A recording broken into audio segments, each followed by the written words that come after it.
ভাইয়া আপনি এটা কি খাচ্ছেন? ডেন্ডি। ডেন্ডি? হ্যাঁ, কতদিন ধরে খান আপনি এটা? এটা অনেক দিন।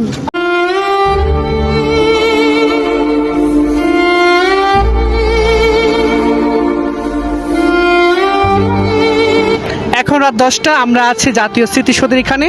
আমাদের সামনে আছে সেনা শপিং কমপ্লেক্স। এর মাঝে আমরা কিছু ক্ষুদে বন্ধুদের দেখতে পাচ্ছি, আর যাদের হাতে একটা অন্যরকম একটি খাদ্য তারা খাচ্ছে। আমরা যদি দেখি, ভাইয়া আপনি এটা কি খাচ্ছেন? ডেন্ডি। ডেন্ডি? হ্যাঁ, কতদিন ধরে খান আপনি এটা? এটা অনেক দিন। অনেকদিন ধরে খাই। কেন খান এটা আপনি? এমনিই খাই। আপনার আব্বা আম্মা কিছু বলে না?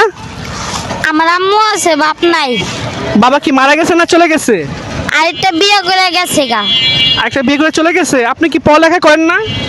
আর পড়ালেখা করার ইচ্ছা আছে, কিন্তু আমার বাপ নাই, আমি পড়বো কেমনে? ও, আপনার আম্মা কি করে? আম্মাই বোতল টুকায়। আচ্ছা, আপনি প্রতিদিন কি ঠিক মতন খাওয়া দাওয়া করেন? না। আচ্ছা, এই ডেন্ডি খেয়ে কি আপনার নেশাগ্রস্ত মনে হয় না? হ্যাঁ, হ্যাঁ, তো কেন খান? এমনি খাই। তা আপনি কয়দিন ধরে খান এটা?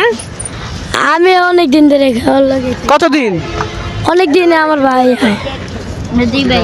আপনারা কি দুই ভাই? হ্যাঁ, আপনার নাম কি? পাপ্পু। আর আপনার? মোহাম্মদ আলামিন। আলামিন।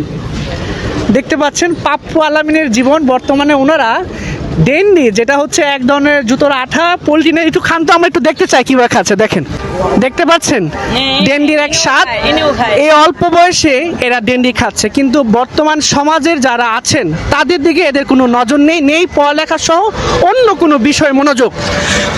গরিব হওয়ার কারণে বাপ মা যেহেতু চলে গেছে, ওর মাও দেখা যাচ্ছে বাড়িতে বোতলটা ওকে দেখাশোনার মতন এমন কেউ নেই, যার কারণে পথে পথে এখন বাজে রাত 10টা, নবীনগরে এদের মতন আরো অনেককে আমরা দেখতে পাচ্ছি যে এই মাদক দ্রব্য সেবন করছে। তবে এর মধ্যে পুলিশের কোনো তৎপরতা নেই।